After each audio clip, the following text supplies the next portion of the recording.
A Few Good Men begins at a United States military naval base located at Guantanamo Bay, Cuba. That night, two military lieutenants named Dawson and Downey infiltrate the room of a soldier named William Santiago. They both suddenly attack Santiago, who is sleeping, smothering him with duct tape, leaving him tied up and having difficulty breathing. The next day, a female military attorney, Major Joanna Galloway, came to the military court in Washington, D.C. to submit files for the murder case of soldier Santiago. Joanna explains that the two people that investigators have suspected as suspects in Santiago's murder are Dawson and Downey because they are known to have held him an hour before he died. Knowing this, Joanna asked her leader for permission so that she could accompany the two Marine lieutenants as their lawyer.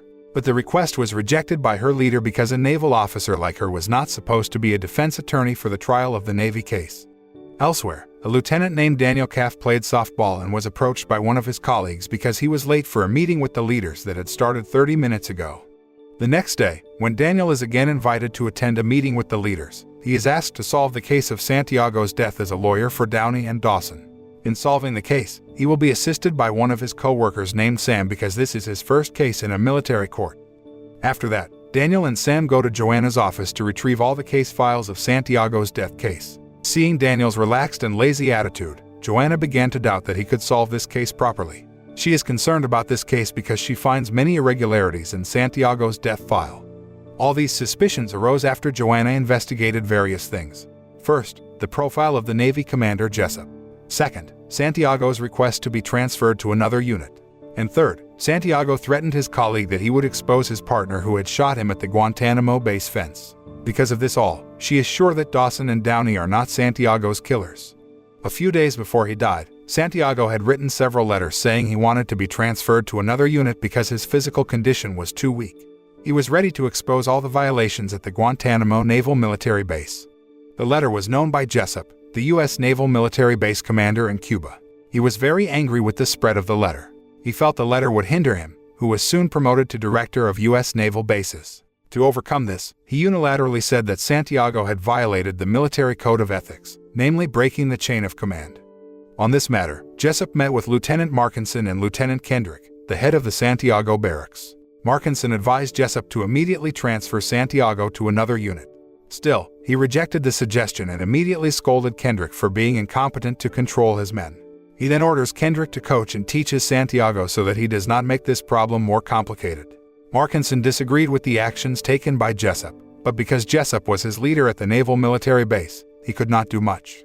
The next day, Dawson and Downey were taken into military custody in Washington, D.C. That morning, Joanna approached Daniel while he was playing softball and said that the two suspects from the Santiago case had arrived in Washington that day. She has changed her mind about her previous opinion, which said he was not the right person to handle this case. Joanna said that Daniel is a worthy person to solve this case because he has very qualified qualifications and considerable experience in military trials. Daniel then asked her about the forensic examination report, which stated that Santiago died from exposure to lactic acidosis poison and that it indicated that someone had planned his murder. Joanna replied that she doubted the results of the forensic examination report because it was made 2 hours after Santiago's death, and no forensic doctor could determine the cause of death so quickly. So, she suspected the forensic examination report had been fabricated and deliberately designed to incriminate charges against Dawson and Downey. The next day, Sam and Daniel visit the detention house to interview Dawson and Downey. Daniel asked them what they knew about a term called Code Red in the military field. Dawson replied that the Code Red was a protocol for taking coaching actions to members of the military who had deviated or violated military law. Then he explained that what he and Downey had done was part of the Code Red protocol because Santiago had committed a violation of breaking the military chain of command.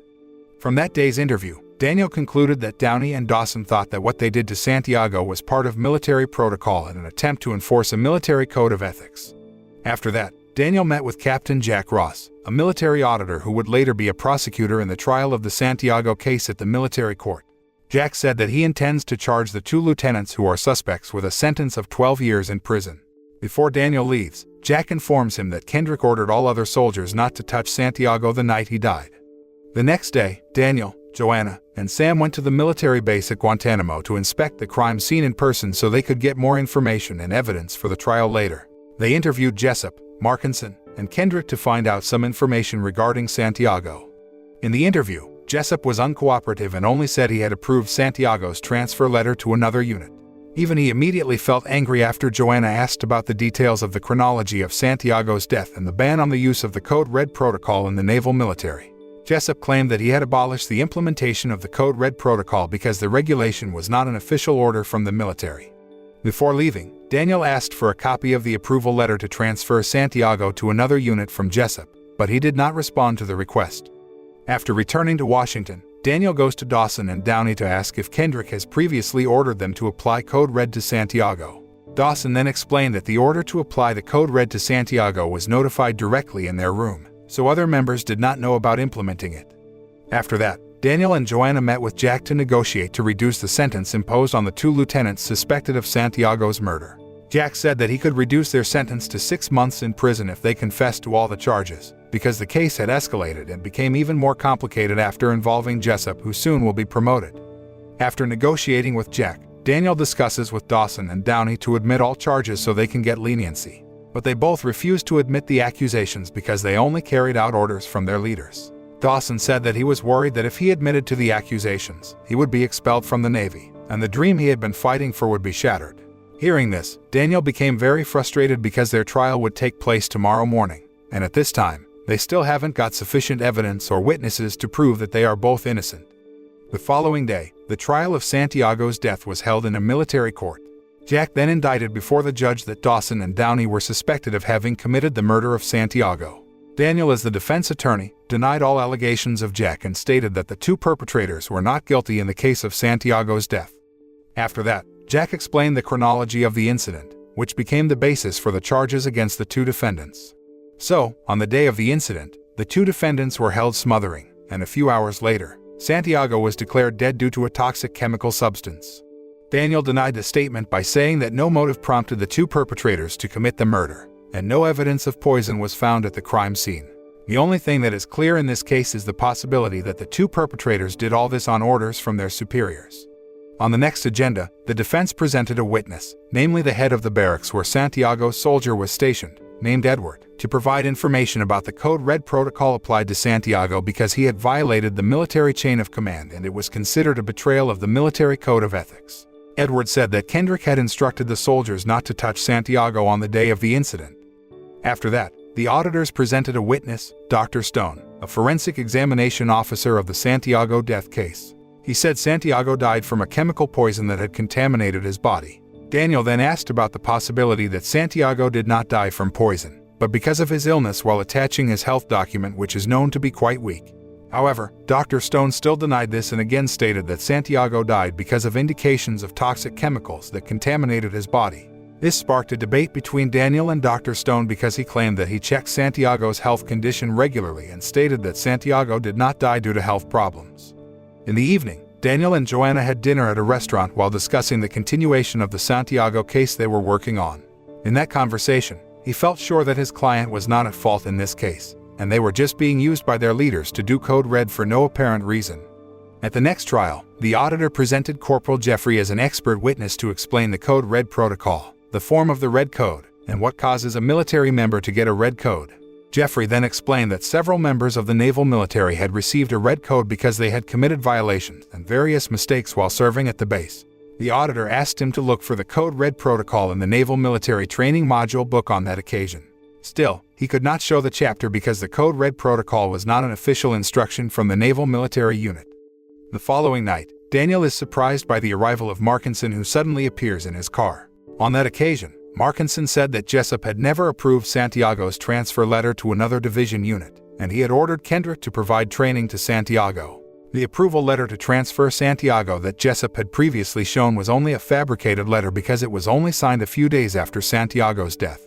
Hearing this explanation, Daniel asked Markinson to come to court and testify as a witness with the guarantee that he would grant him immunity from the law. After that, Daniel tells Jack that the consent letter presented by Jessup is fake, and Santiago has never received a letter of approval to be transferred. He then plans to invite Kendrick as a witness at a later trial, but Jack refuses to do so because bringing a high-ranking officer to court on serious charges will put Daniel's career at risk. Jack explained that if the allegations were not supported by sufficient evidence, Daniel would end up in prison. However, Daniel ultimately invited Kendrick to testify at the trial. He asks Kendrick about the coaching and assessment orders for military personnel at the naval base. He found an inconsistency between the testimony Kendrick gave and the data shown in court. He found indications of discriminatory actions by Kendrick in providing guidance to members.